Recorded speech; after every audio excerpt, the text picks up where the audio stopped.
ได้ไปหาเพราะว่าอยากงานที่ท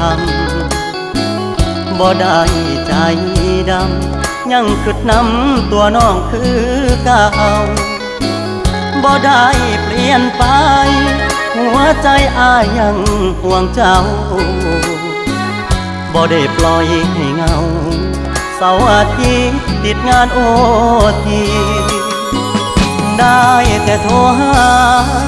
น้องคงจะไม่ว่ากัน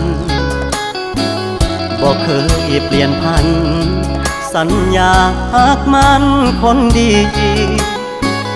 บ่ได้กักมีกิ๊กบ่ได้หลีกสัญญาที่มีย้อนงานยุ่งอีหลีคนดีอย่าเครี